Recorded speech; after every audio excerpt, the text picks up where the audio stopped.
say that I am come to give peace on earth? I tell you no, but rather division. There shall be houses divided, son against father, and father against son, and ye shall hear of wars and rumors of wars, for all these things must come to pass, but the end is not yet. For nation shall rise against nation, and kingdom against kingdom, and there shall be famines and pestilences and earthquakes. All these are the beginning of sorrows. Oh, Jerusalem, Jerusalem. In Iraq. It has happened before.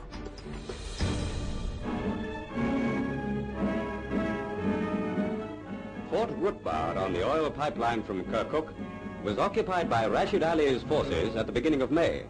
Our cameraman in Iraq now sends us these pictures of the famous Arab Legion working in conjunction with our forces during the final attack leading to the capture of the fortress. Exactly when did all of this conflict begin? And how did the Western world become so involved in the Middle East? To answer these questions, we must go back to a time when the Middle East was known as the Ottoman Empire, to a time when its armies fought in World War I. We need to follow the story of that war and its political impact on the Middle East. We must go back to the year of 1914.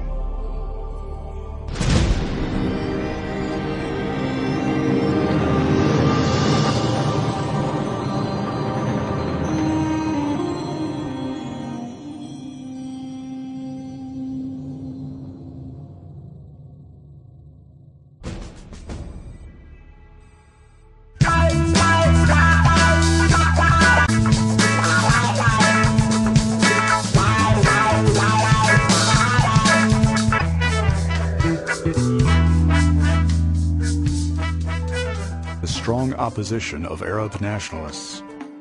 In Iraq, Muslim nationalists declared the independence of the Baghdad and Basra provinces, with Faisal's brother, Abdullah, as their king. British interests focus on Mosul with its rich oil reserves.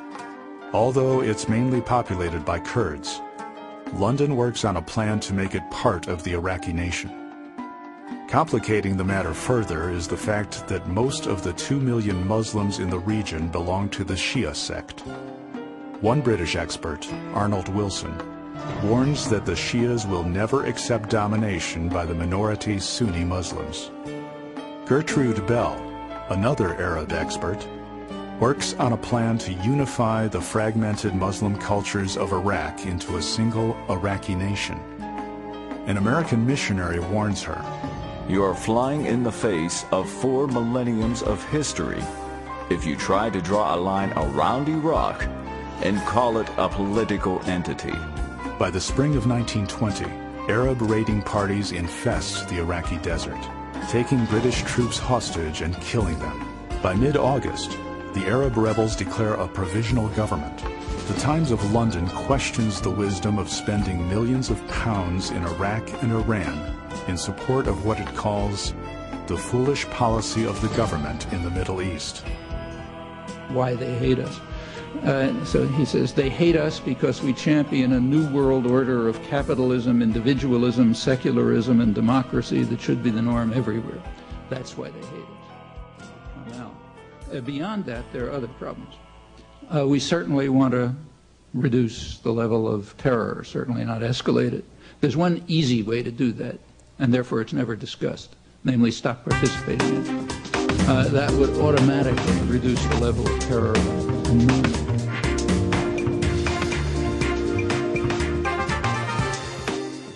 Hello and welcome to People in Power. I'm Summer Al-Shahad. For every 6 barrels of oil we consume, we find 1 barrel. That means we're 5 short, according to industry experts. And if consumption rates continue to outstrip the discovery of new reserves, then we all have a serious problem on our hands. In 2006, the world consumed more than 30 billion barrels of oil. Oil, in many ways, is the be-all and end-all of our modern way of life. It's the very basis of all economic activity, from the cars we drive to the food we eat that travels for miles before it gets onto our plate. Oil is even used to make microchips, so it's everywhere. The world's largest producer of oil is Saudi Arabia. It has a production level of 9 million barrels a day. And for us to keep up pace with racing demand, we may have to discover a new Saudi Arabia every 4 years.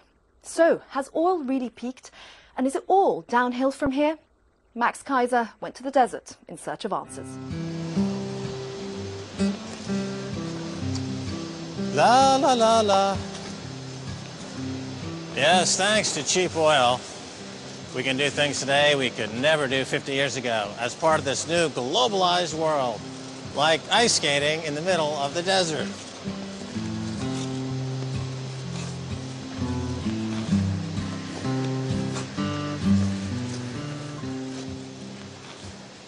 Oil is the lifeblood of all of our modern civilizations. It's what moves us around, it's what moves around items of commerce.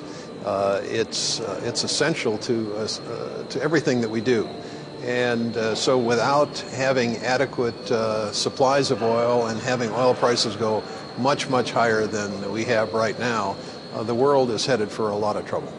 Oil is the best energy form human beings have ever found. It provides nearly 40% of global energy today. It's historically been very abundant and very cheap. It's a convenient, flexible fuel. It provides about 98% of transportation energy. When you look out on the street and you see something moving or in a farm field or in the sky, it's invariably powered with oil. So it's the world's most valuable energy source, and it's enabled human populations to grow and global economic activity to increase exponentially. We got started in 1859. It took us a while to get going. By year-end 2006, we consumed nearly 1.1 trillion barrels of oil, and that's getting close to half of all the oil that humans will ever consume, depending on whose resource numbers you use. The key thing about this is 90% of that oil was consumed since 1958, half of it since 1984, 10% since 2002. That time in human history when global oil production could double every 20 years is now coming to an end. Many experts think global oil production will only grow for another few years, then go flat, and then gradually begin to decline. Did he just say oil output will decline? But what about my lifestyle? Peak oil means the maximum of world oil production. Oil production simply not being able to go up any further, and after some short or long period of time then going into decline. Will the fall off be gradual, or will it be sudden? What will it look like on a graph? Our projection is that up to 2030 we'll see world oil production practically half itself. So we only will have half the amount of oil every year than we have today in roughly 2 decades. Wow, so it's quite a sharp fall off. This is a dramatic fall off, and it is of course also in sharp contrast to official projections by the International Energy Agency, which foresee that it would be possible to reach 180 million barrels per day by 2030. The only thing that has to happen in order for that to be true, we have to grow from 85 million barrels a day to 120 million barrels per day. So we have to grow by 35 million barrels a day. And we also have to offset the depletion that will occur in the existing fields that we have today. That's another 25 million. So all we have to do is somehow find liquid fuels that would amount to 60 million barrels a day. That's 6 times what we currently get from Saudi Arabia. So, on average for the next, between now and 2030, we have to find a new Saudi Arabia every 4 years. So if we can sort of do that, this may come to pass.